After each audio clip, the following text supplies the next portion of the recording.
1er mai 1945. Berlin, le Führerbunker. Heinrich Müller, chef de la Gestapo, a été vu pour la dernière fois le lendemain de la mort d'Adolf Hitler. Puis il disparut. Aucun corps n'a jamais été formellement identifié.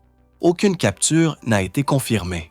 Aucun procès, aucune exécution, aucune sépulture n'a pu être vérifiée avec certitude. Pendant des décennies, les services de renseignement ont mené des recherches. La CIA a suivi des pistes à travers l'Europe et l'Amérique du Sud. Les autorités ouest-allemandes ont enquêté sur des signalements. Rien de définitif n'a émergé. Müller demeure le plus haut responsable nazi dont le sort reste officiellement incertain. Comment le chef de la police secrète de l'Allemagne nazie peut-il disparaître complètement?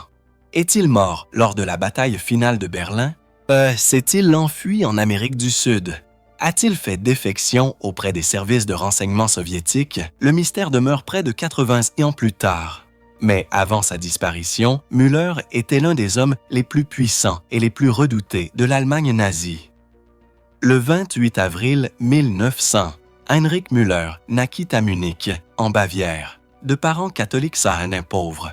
Son père était agent de police rurale. La Première Guerre mondiale interrompit sa jeunesse.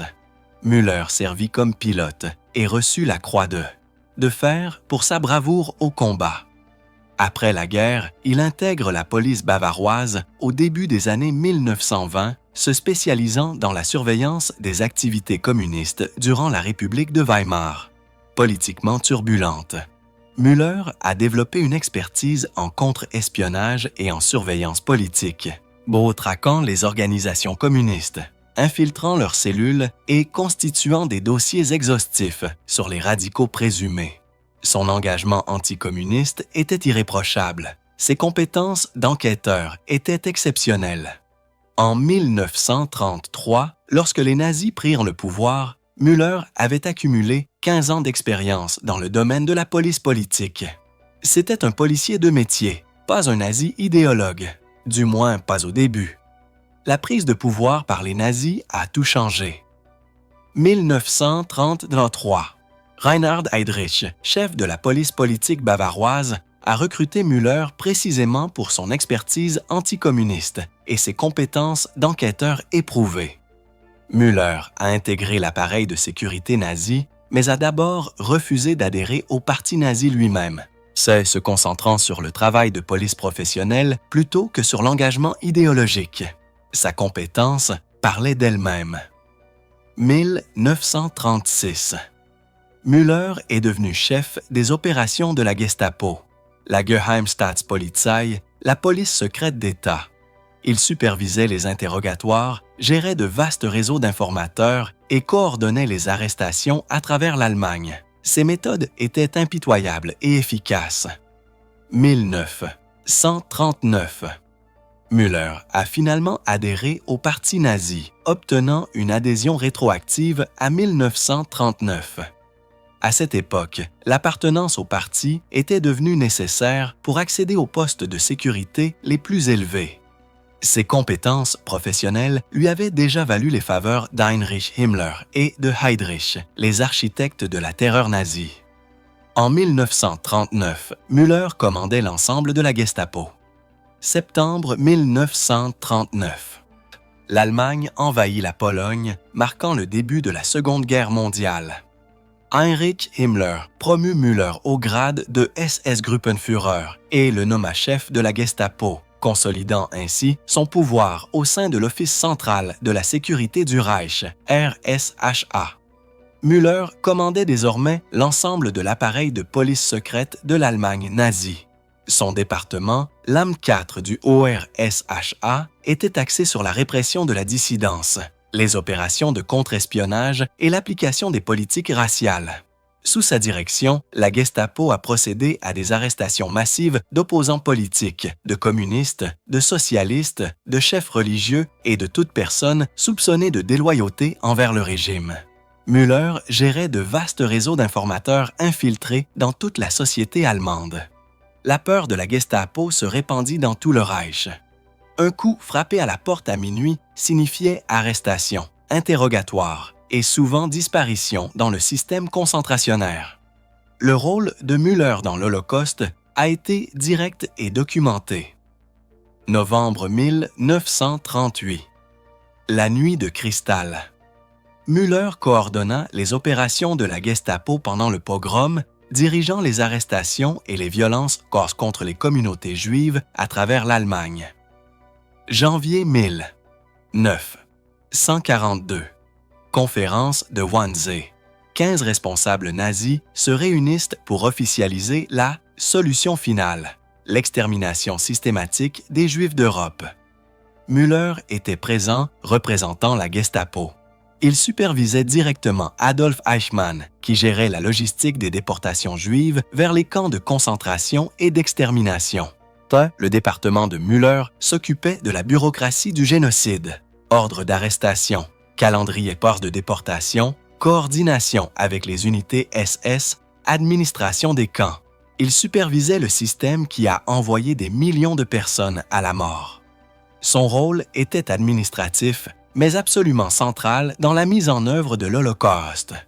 Sans la coordination de la Gestapo, l'ampleur industrielle du génocide aurait été impossible. Müller signait les ordres, approuvait les opérations et veillait au bon fonctionnement de la machine de destruction. Pendant la guerre, ses responsabilités s'étendirent encore. 27 mai 1000. 942. Reinhard Heydrich est assassiné à Prague par des résistants tchèques. Müller a dirigé l'enquête, utilisant des méthodes d'interrogatoire brutales et des réseaux d'informateurs pour identifier les suspects. Les représailles furent brutales. Le village de Liditz fut détruit en représailles et sa population masculine exécutée. 20 juillet 1944. Attentat manqué contre Hitler. Une bombe explose au quartier général du dictateur, mais ne parvient pas à l'éliminer. Müller a immédiatement lancé des enquêtes, coordonnant des arrestations à travers l'Allemagne et les territoires occupés. Plus de 5000 personnes ont été arrêtées. Environ 200 ont été exécutés, dont des officiers supérieurs et des civils. Pour son rôle dans la répression du complot, Müller a reçu la croix de chevalier de la Croix du Mérite de guerre avec épée en 1944.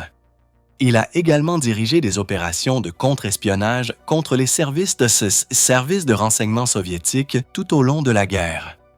Son expertise était reconnue aussi bien par les Alliés que par les ennemis. En mai 1945, Berlin s'effondrait. Avril 1945, les forces soviétiques encerclent Berlin.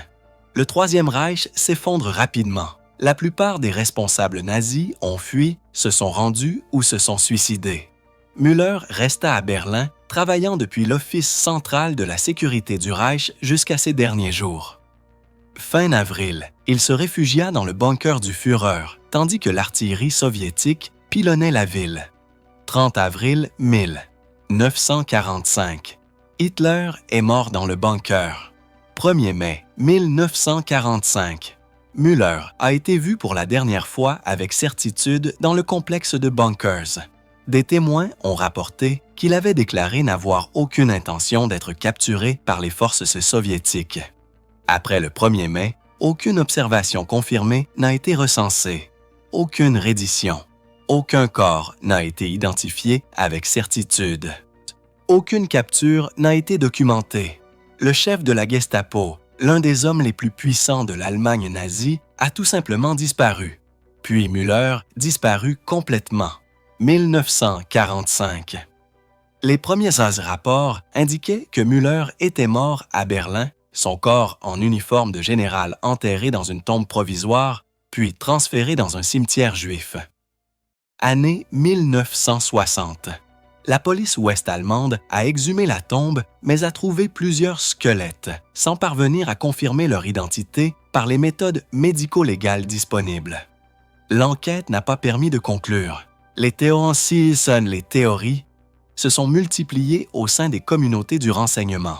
Certains pensaient qu'il s'était enfui en Amérique du Sud par des filières d'évasion secrètes, des voies de fuite utilisées par les nazis en fuite. D'autres ont suggéré que les services de renseignement soviétiques l'avaient recruté compte tenu de son expertise en matière de contre-espionnage et de sa connaissance des opérations occidentales. 2001. Des documents déclassifiés de la CIA ont révélé que les services de renseignement américains pensaient que Müller était probablement mort à Berlin, mais ne pouvait exclure définitivement une capture par les Soviétiques ou une évasion réussie. Conclusion du dossier. Sort inconnu. Le mystère a persisté pendant des décennies. En 2013, un chercheur a affirmé l'avoir résolu. 2013. L'historien allemand Johannes Tuchel a publié des recherches concluant que Müller est mort à Berlin en mai 1945 et a été enterré dans une fosse commune d'un cimetière juif, une ironie finale et amère pour le chef de la Gestapo qui a coordonné les opérations de l'Holocauste. Mais aucune preuve médico-légale concluante n'existe. Aucune confirmation ADN. Aucun reste définitif. Le mystère persiste. Heinrich Müller a orchestré l'arrestation, la déportation et le meurtre de millions de personnes. Il était l'un des hommes les plus puissants et les plus craints de l'Allemagne nazie. Son sort final reste toutefois officiellement incertain. Qu'il soit mort dans les ruines de Berlin, qu'il se soit enfui en Amérique du Sud ou qu'il ait été recruté par les services de renseignement soviétiques, mais nous ne le saurons peut-être jamais avec certitude absolue.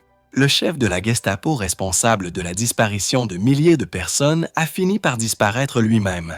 Sa disparition demeure l'un des mystères les plus persistants de la Seconde Guerre mondiale.